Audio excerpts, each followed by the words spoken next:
Donc moi je m'appelle Benjamin, j'ai 30 ans, je travaille dans la gestion prévention des inondations et à côté de ça j'ai lancé ma marque de chaussettes de vélo Aventure, la chaussette de vélo du Mont Ventoux.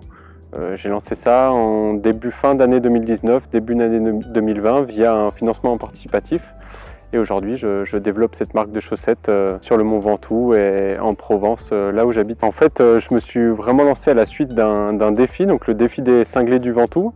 C'est en fait grimper le Mont Ventoux 3 fois de suite par ces 3 côtés différents, donc par Bédouin, Malocène et Sceaux, sur le vélo hein, évidemment. Donc je me suis lancé, en fait c'est vraiment ce projet, cette aventure que j'ai vécue qui m'a poussé à lancer ce projet. J'ai toujours voulu entreprendre dans le sport, dans les vêtements de sport, créer une marque, et c'est à la suite aussi des expériences, des aventures collectives que j'ai vécues avec mes amis cyclistes hein, durant des grandes cyclosportives que je me suis dit que j'ai vu en fait que les chaussettes chez le cycliste étaient très importantes. Ils faisaient très attention au style, on fait très attention au style sur le vélo, et je me suis dit voilà, il y a plein de choses du Mont Ventoux ici, c'est le paradis pour le vélo, c'est un lieu qui est très mythique, connu à l'international, et je me suis dit voilà, faut lancer la chaussette de vélo du Mont Ventoux.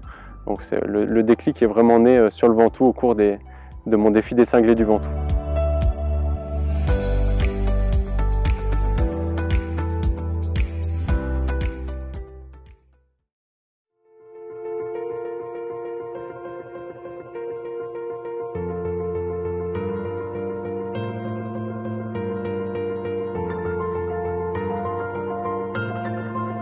Donc j'ai lancé du coup fin 2019, début 2020, 3 premiers modèles, des premiers modèles de chaussettes de vélo techniques, du coup qui sont mi-hautes, qui arrivent en bas du mollet, voilà, les modèles sont nés sur le Mont Ventoux, donc il y a la forme du Mont Ventoux voilà, sur la chaussette. On est vraiment sur de la chaussette très technique, compressive, à base de polyamide et d'élastane, donc on a vraiment une forte compression. Et ensuite elles sont respirantes avec des zones qui sont aérées sur le dessus du pied. Et aussi bah voilà, pour ceux qui font du vélo, hein, elles sont vraiment conçues parce qu'on a du renfort sous le pied, on a du renfort aussi à l'avant du pied, également au talon. C'est des zones de frottement chez le cycliste, surtout au niveau de la cale. Voilà, on a besoin d'avoir un peu plus de matière sous la plante du pied, sous l'avant du pied, sous les métatarses en fait, pour éviter les frottements et les échauffements durant des efforts qui peuvent être parfois très longs.